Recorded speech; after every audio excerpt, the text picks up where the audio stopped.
Luigi's Mansion is one of Nintendo's more unique games. In the spirit of Halloween, it's time to see how well it holds up today. The game begins with Luigi locating his mansion that he won from some random contest. You know, it happens to all of us. Upon entering the mansion and finding the locked door, a spooky orange blob appears and drops the key. You know, it happens to all of us. An extremely long animation plays that I'll force you and I to watch only once.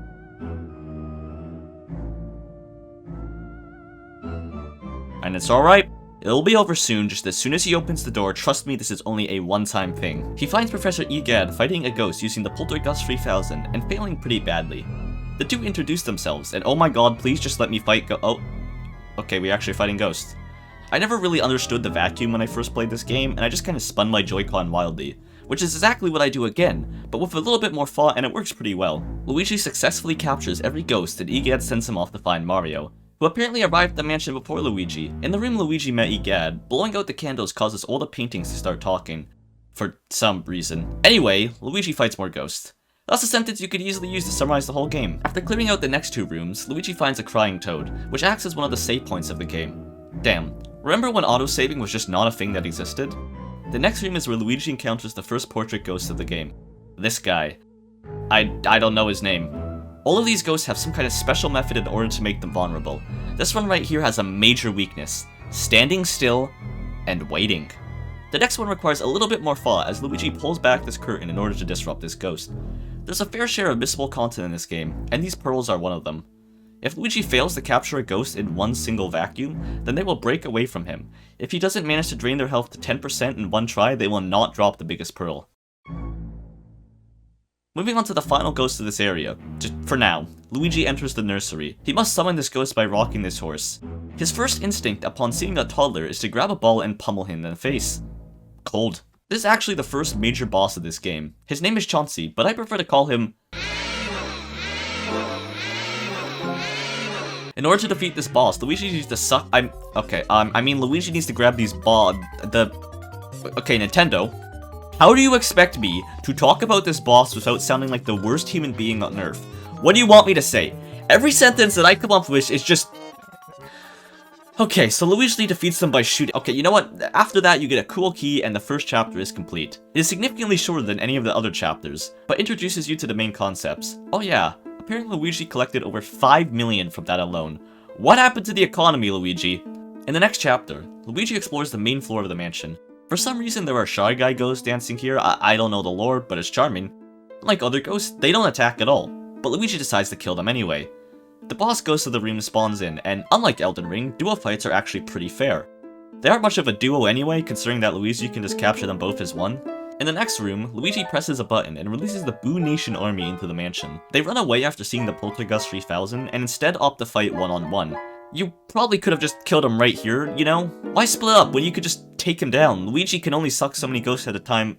Okay, this game sounds really bad out of context. Egad summons Luigi back to the lab where he explains what just happened. Now there are boos in every single room of the mansion, except the bathrooms.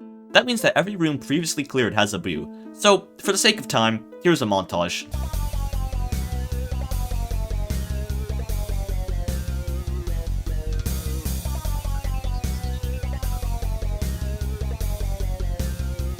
Apparently a toad dropped the key down the toilet, so as expected, Luigi humps it, and out of what is probably fear, the toilet regurgitates it out. The key leads to a room called the Mirror Room.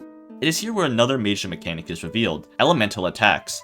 Oh, but before that, the worst enemy in the game, Grabby Guys. The official name is Grabbing Ghost. I'm not that far off, okay? With the fire element unlocked, Luigi is able to light the candles in the next room and materialize a key. He also meets Madame Clairvoyant. Let's just call her Madame Clairvoyance.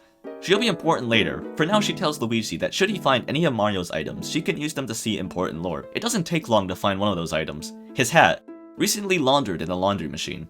Before that, in the next room, there is a major secret. Taking the Game Boy and expecting the mouse hole reveals the second best room in the game. Why? Because it is filled with money, and clearing it reveals even more money. The boss of the previous room roams the halls with a candle, which Luigi must light in order to frighten him. This exposes him and allows for Luigi to capture him. The next portrait ghost is a more unique one, requiring Luigi to hump a bunch of instruments in order to play a song. She is so impressed that she plays a melody, and asks what it is from. You would think that getting it right would make her not fight Luigi or something, but no. She is so impressed that she challenges him to fight to the death.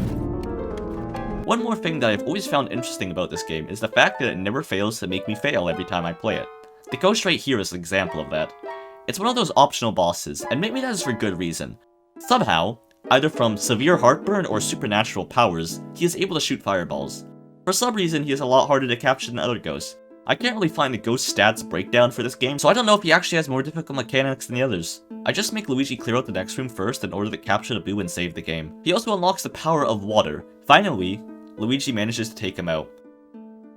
He finally heads back to Madame Clairvoyance and shows her the hat. She tells Luigi that Mario is not dead, but not exactly living either. Which, considering this place is filled with ghosts that don't really qualify as dead or living, isn't that relieving to hear. Luigi heads outside and waters this plant, which would be extremely useful later, and fights this dog by killing its owner and making him fetch their bones. This causes the doghouse to become a portal to this graveyard. Defeating even more of the skeletons summons a second major boss of the game, Bogmire, the character with the deepest lore, a manifestation of the mansion's fear and despair. At least that's what the wiki says. He's also actually pretty easy, well, aside from one thing. You see, the way the game determines what quality of portrait you get from the main bosses is purely tied to your health. Anything below 90 HP will not be gold, regardless of anything. Meaning if you start the boss with below 90 HP, it is impossible to get gold. Which means that since Luigi started this with 99 HP, got hit once and lost 10 HP, the portrait is only silver. Rest in Peace's 100% run. The third chapter is a bit different than the previous two. It's fairly non-linear, as the requirements essentially have Luigi collecting 3 different items available to him at any time. Luigi first heads back to the doghouse, where he waters the plant again. He then heads out into the courtyard, where, after descending down a well, finds Mario trapped in a painting with King Boo watching. Wait a minute. If Mario's hat, glove, and other pieces of his clothing are present in the mansion, but he is fully clothed in the painting, Nintendo, what is this? My immersion is ruined. A stray ghost attempts to ambush Luigi, but fails and drops a key. Back in the courtyard is Mario's letter stuck in a birdhouse and a toad who attempts to murder Luigi when he knocks on the door. Taking the letter back to Madame reveals information that Luigi learned 1 minute ago. Thank you, Madame. The next room has yet another optional ghost, which takes me around 10 minutes to figure out. You need to press A on these punching bags, not suck them. Luigi reaches the second floor of the mansion and finds, okay, there's actually a lot of walking in this part of the game, so for the sake of time, we're gonna speedrun it. Luigi finds a room which contains the ice element, also gravity inversion for some reason.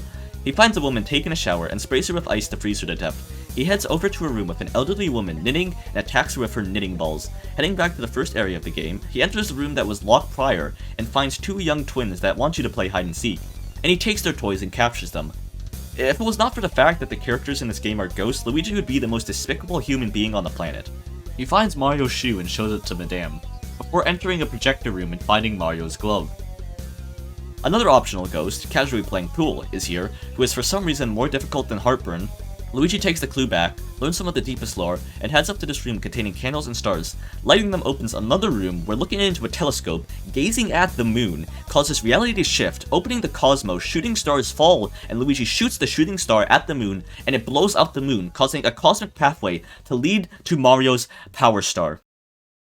And if you were to put a gun to my head and ask me what just happened in logical terms, just pull the trigger. The star is actually the final clue in the game, which reveals that Bowser is present somewhere in the mansion. After this, Madame Clairvoyance willingly lets herself get captured. By willingly, she actually means to resist with the same amount of effort as any other ghost and attempt to poison Luigi. The key she drops grants access to the 3rd floor of the mansion. Up here is a room with some absolutely ripped ghosts capable of causing shockwaves. The key dropped unlocks the balcony of the mansion. Spinning around in the middle are 15 boos singing Rings Around the Rosie. Arguably the most iconic boss in the game, and the series. Boolossus is formed. I would say that this boss isn't that hard, but just you wait. For some reason the boos pop like a balloon when touching sharp things, and Luigi must freeze them to capture them. This all goes fairly well until the very last few ghosts. And by the last few, I actually mean the very last ghost. This boo must have studied the art of ninjutsu, because he is an absolute menace in combat. Capturing him completes chapter 3, and that leads to the final chapter. This final chapter is actually pretty tame. Nothing really happens aside from, oh no. That's what happens in this chapter. So, throughout the entire game, clearing a room in an area meant that the place was completely safe to navigate. The lights turned on and everything was fine and dandy. Now, every single room is filled with ghosts again, and significantly more than originally. Your first instinct might be to check the breaker room, which is unlocked at the start of the game, but the door is now locked, meaning Luigi can only proceed forward through the mansion. He reaches the telephone room, where Game Theory was born, and learns that a ghost named Uncle Grimly probably has the key. The only clue that he gets is that he likes rooms with mirrors, which pretty much consists of the room called the mirror room and the bathrooms. First and more importantly though, the plant, which when watered again spits out a golden diamond, the most valuable treasure in the game. It turns out Uncle Grimly is actually in the wardrobe room, which is about the furthest possible room from the telephone room. Fun fact, you can't save here. So if you are someone who really likes to complete games perfectly, make sure you don't mess up on capturing him. He drops the key and Luigi flips the breaker room switch, restoring power to the mansion. The nightmare is finally over, and let me tell you, it really was a nightmare. By the way, at this point in the game, the boos have upwards of 300 HP, making them difficult to catch in one go. Sometimes they can go into rooms that are not even unlocked. Proceeding through the telephone room leads Luigi to a room consisting of 3 boss ghosts. Capturing them reveals an elevator in the toy house that leads to the roof of the mansion. Up here are a variety of ghosts that, when defeated, reveal a chest on top of a chimney. That's great and all, but what really matters is the other chimney. Oh yeah, another treasure room. This one actually drops a key that unlocks another optional room, which leads to another optional portrait ghost. A little girl, which Luigi douses in water to wake her up and capture her. Also, the room is upside down. It just is. Back upstairs, with the key obtained from the roof, is a room containing a bunch of knights and a room containing a bunch of jars.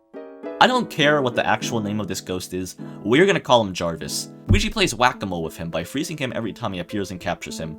In the previous room, he finds a bunch of ghosts hiding in the armor and finds another key. All the way down in the basement is a room filled with... what is wrong with the water in this place? Freezing that allows Luigi to cross and turn off the water. I guess that water was powerful enough for Luigi to be incapable of opening the chest while under it. The next room is completely frozen, which causes the ground to be slippery. There are also icicles falling, meaning that capturing the ghost is actually pretty difficult to do on the first try. Luigi finds a key that leads to the final portrait ghost of the game. Back at the very top of the mansion, this ghost acts as an enemy rush containing 3 of every type of enemy. The actual portrait ghost has no special attacks, so he is pretty easy to capture. That also grants Luigi the final boo of the game, which drops a second golden diamond.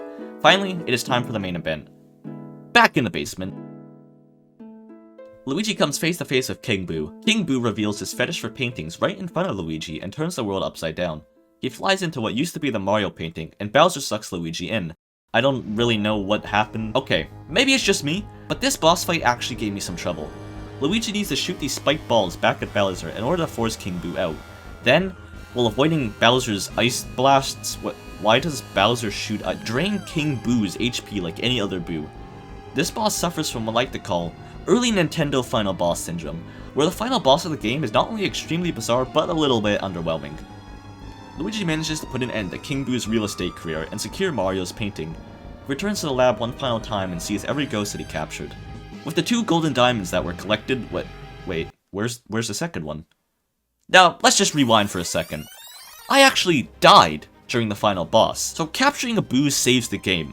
But the golden diamond dropped from the Boo can be picked up after that save takes place, meaning that if you don't go to a Toad and save the game, dying during the final boss just makes this golden diamond disappear.